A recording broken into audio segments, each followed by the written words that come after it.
कश्मीर से लेकर केरल तक और पंजाब से लेकर पूर्वोत्तर तक भारत में क्या चल रहा है ये किसी से छिपा नहीं है। अयोध्या में राम मंदिर बन गया, काशी और मथुरा की लड़ाई जारी है, धारा 370 हट गई, समान नागरिक कानून की बात हो रही है।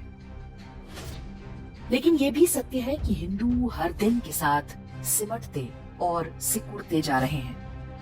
अपने पास पड़ोस में हो रहे जनसांख्यिकीय परिवर्तन अर्थात डेमोग्राफिक चेंज से आप भी अनजान नहीं होंगे। कोई भी सामान्य व्यक्ति आने वाले संकट को देख सकता है। फ्रांसीसी दार्शनिक ऑगस्ट कॉम्टे का कथन है, डेमोग्राफी इज डेस्टिनी।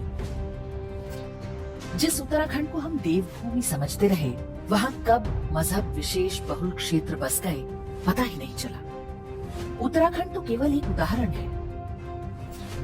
हम ये भी देख सकते हैं कि हमारे ही वोटों से चुनी सरकारें, न्यायपालिका और पूरा शासन तंत्र इस भावी संकट को लेकर भयानक रूप से उदासीन है। बहुत दबाव पड़ा तो थोड़ा बहुत काम हो जाता है। समस्या की जड़ पर अब भी कोई वार करने को तैयार नहीं है। जो भी हो रहा है उससे संकट 5-10 साल टल अवश्य सकता है, लेकिन हल नहीं होगा। जो हिंदुत्व के नाम पर चुने गए उन्हें भी पता है कि हिंदुओं के पास कोई विकल्प नहीं है।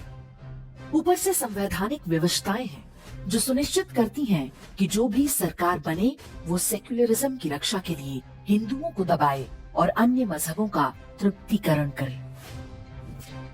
तो ऐसी स्थिति में एक सामान्य हिंदू के रूप में हम क्या कर सकते हैं? छोटा परिवार सुखी परिवार के सरकारी झांसे में ना रहे। बड़ा परिवार दुखी परिवार नहीं होता। कोविड में हम सब ने ये देखा है कि परिवार का ही सहारा था। स्वयं नहीं कर सकते तो कम से कम उन लोगों का उत्साहवर्धन और आर्थिक सहायता करें जिनके 2 से अधिक बच्चे हैं। अपने बच्चों को विदेश भेजने की होड़ में ना पड़े। भारत का भविष्य तभी है जब नई पीढ़ी के प्रतिभावान लोग देश में ही रहें।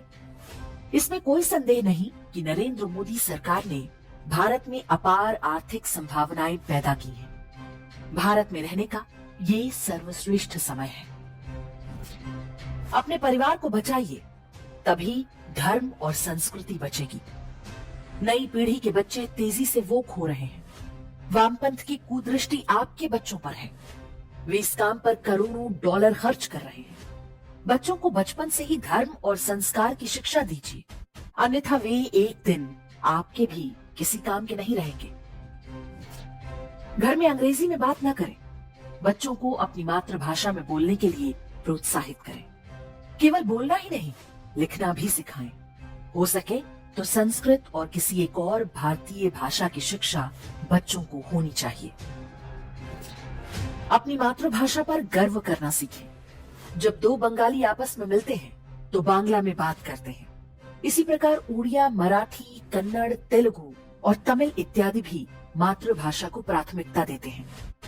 उन्हें ऐसा करता देख चिढ़े नहीं, उनसे प्रेरणा ले। भाषा बचेगी तभी संस्कृति भी सुरक्षित रहेगी। घर में रामायण और गीता की एक प्रति अवश्य रखें। बच्चों को जन्मदिन इत्यादि पर इन्हें उपहार में दें। बच्चों को अपने धर्म के बारे में पता होना चाहिए, अन्यथा दूसरे मजहबों के बच्चे उनमें हीन भावना डालने और अपमानित करने का प्रयास कर सकते हैं। घर में हिंदू पंचांग को कहीं न कहीं अवश्य लगाएं।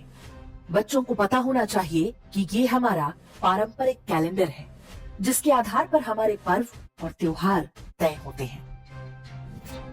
बच्चों को बताएं कि वे हिंदू हैं, ये देश उनकी मातृभूमि है। एक आयु में उन्हें ये भी पता होना चाहिए कि उनकी जाति और गोत्र क्या है। हिंदुओं की हर जाति में महापुरुषों ने जन्म लिया है, कोई छोटा या बड़ा नहीं। जाति नहीं बल्कि जातीय भेदभाव बुरी चीज है।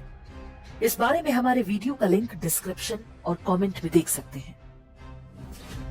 प्रण कीजिए कि जेंडर इक्वालिटी, जेंडर जस्टिस और वुमेन राइट्स के नाम पर होने वाले निर्णयों का कभी समर्थन नहीं करेंगे। ये वामपंथियों का तरीका है, जिसमें पहचान के आधार पर व्यक्तियों को अलग अलग समूहों में बांट दिया जाता है। भारतीय समाज में स्त्री और पुरुष को सदैव एक गाड़ी के 2 पहियों के रूप में देखा जाता रहा है। सनातन धर्म में व्यक्ति गुणों के कारण जाना जाता है, अपने लिंग, जाति या कुल के कारण नहीं।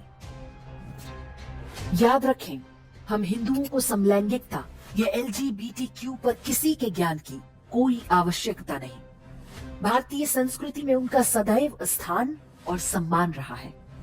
समस्या उन मजहबों के साथ है जो उनकी हत्या का आदेश देते हैं।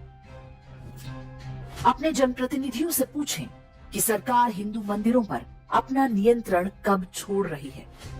सरकारों को पता होना चाहिए कि हिंदुओं से धन लेकर सेक्युलरिज्म का धंधा अब और नहीं चलेगा। हलाल सर्टिफिकेट देखते ही हंगामा मचाएं। रेलवे, एयरलाइंस से लेकर होटलों तक में आज भी हलाल सर्टिफाइड उत्पाद बेचने के प्रयास हो रहे हैं। ऐसा कभी भी होते देखें तो विरोध करें, फोटो खींचकर सोशल मीडिया पर डालें, लोगों को बताएं कि हलाल की आड़ में हिंदुओं का आर्थिक बहिष्कार हो रहा है। ऐसी कंपनियों और व्यक्तियों के साथ कोई व्यापार या व्यवहार न करें जो हमारे देश, समाज और धर्म के प्रति दुर्भावना रखता है। अपनी आय का एक हिस्सा अपनी पसंद की किसी धर्मार्थ संस्था को दान करें या सीधे किसी निर्धन हिंदू की सहायता करें। हिंदू है तो बंधु है, ये भावना पूरे समाज में होनी चाहिए। स्मरण रहे कि ये एक धर्म युद्ध है जो 1000 वर्षों से हम पर थोपा गया है। अंत में जीत सत्य की ही होगी, लेकिन हम मूक दर्शक बने रहे तो आने वाली पीढ़ियां हमें कभी क्षमा नहीं करेंगी।